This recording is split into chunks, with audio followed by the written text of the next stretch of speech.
Hi mayam, mayam ngasidi Eronba oina pujarae. Sidaise leire Namra ga Yongchak Eronba ne, aduga sina Karon Kanghou ne, Paknam amasu yaure, samput amasu leire. Kotnabada sigi thamnani sigise. Sisima kotlani. Aduni mayam chaba horasiko.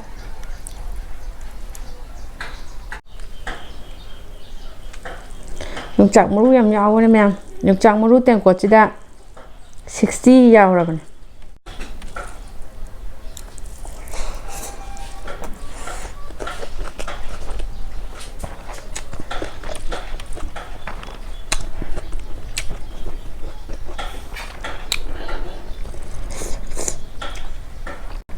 Eronba de mayam morok se phajare.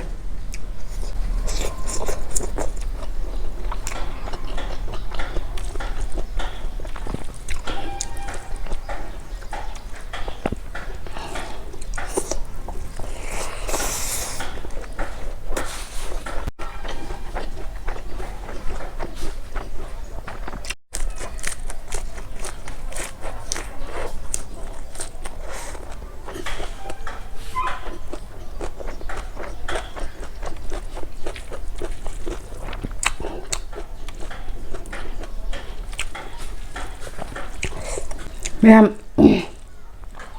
Namra ga Yongchak Eronba se. She's Khuhaosidi.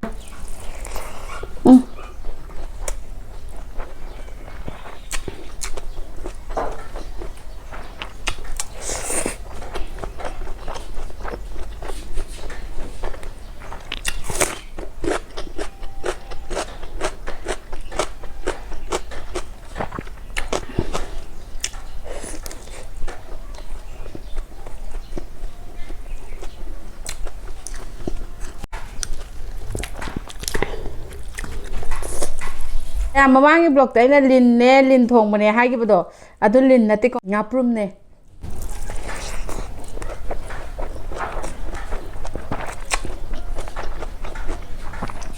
phana ha yom la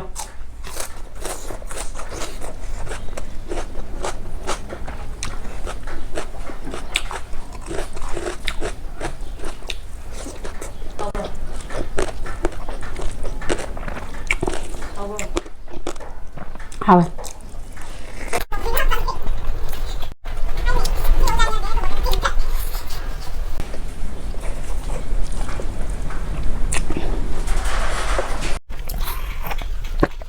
mayam ngasigi rom je Khuhaosidi na sidi hawe idoli ba mi je hairo oye mayam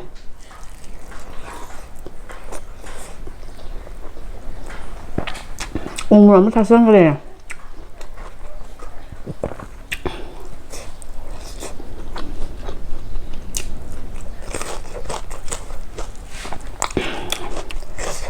ai rồi ngasi ai rồi bên giang ai là trái bên giang giờ ai nấu bên thùng vậy à không mà cái này nhà hàng cái sao giờ em đã không mà thùng mà tani go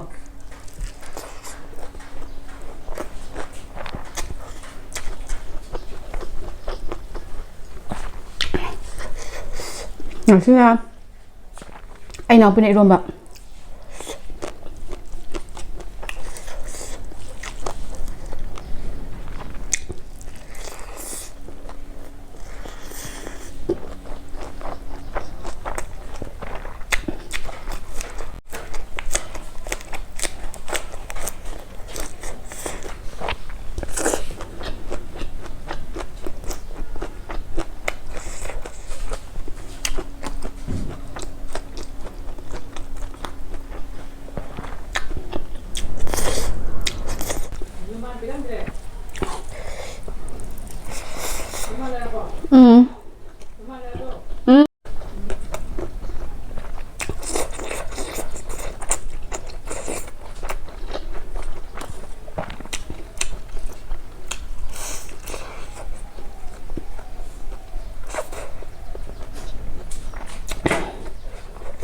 Tại em mèo của hoa này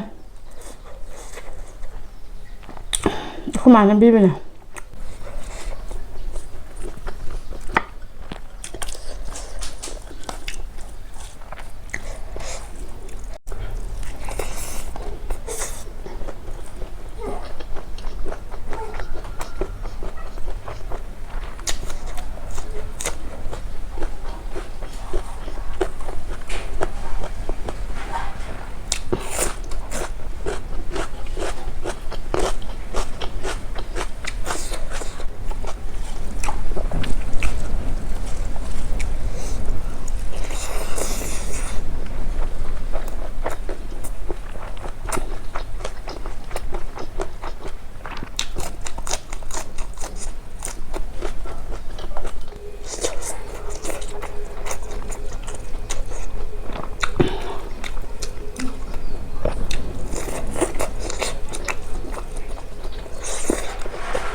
Paknam nào khó ấy.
Mayamna comment da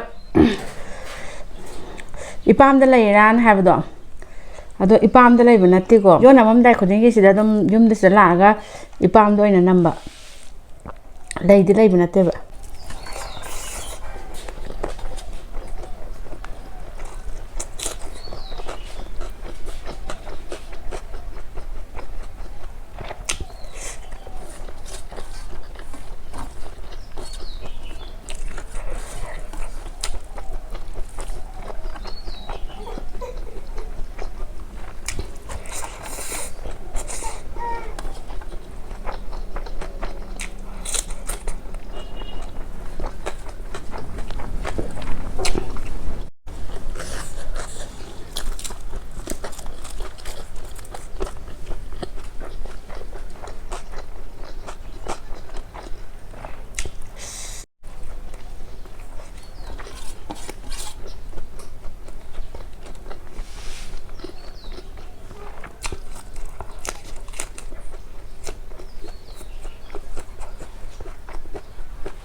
một số giờ này mấy em anh này chỉ để zoom đây là cái chỉ để hay đi ai nó pam em đã năm rồi cái chỉ để pam đã năm mươi giờ mà em trong này vậy pam đã năm bao giờ hay đi à là năm mươi tuần dài vậy rồi đó mà nó trộm này vậy à là năm mươi giờ đẹp rồi ai mà tiếng bằng mình nó phải tiệt đôi khi là ta bảo support đối tàu đi dài không phải là dài rồi dài và cái bút xí lại này bạn rồi sai răng cha bây giờ yum pan thì bạn để xài ví dụ khang kiểu rồi bạn rồi yum pan và đi yum pan là ví dụ để em khang mà nè phần này em này răng hao và ngao thùng ra rồi nè ꯑꯗꯩ ꯏꯄꯥꯝꯗ ꯆꯥꯕ ꯉꯥꯁꯤꯒ ꯑꯗꯒꯤ ꯅꯨꯄꯥꯝꯗ ꯆꯥꯕ ꯏꯟꯁꯥꯡꯁꯤꯒ ꯍꯥꯎꯕꯁꯦ ꯏꯄꯥꯝꯗ ꯆꯥꯕꯁꯤꯅ ꯍꯦꯛꯇ ꯍꯥꯎꯋꯦꯕ ꯀꯩꯒꯤꯅꯣ ꯈꯪꯗꯦ ꯉꯥ ꯊꯣꯡꯉꯁꯨꯅꯦ ꯁꯣꯝꯗ ꯆꯥꯕꯁꯤꯅ ꯌꯥꯝ ꯍꯥꯎꯋꯦꯕ ꯑꯗꯨꯅꯅꯦꯕ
Khuhaosidi sih Paknamnya.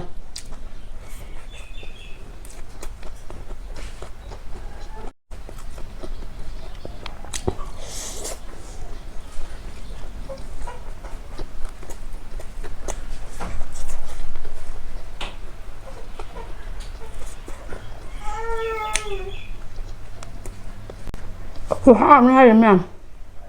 Hayamnya macam. Ai là bữa giờ không ăn năm nào đấy ba em giờ không nên bỏ nó năm bây giờ hao cái em nào đội không ăn là cái được mẹ thế hết rồi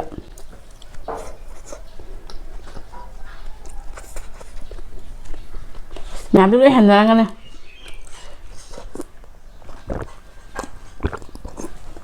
Ado mayam channel sibu support to pibo na mayam like share subscribe to san biramo mathang video dong thengnarase bye bye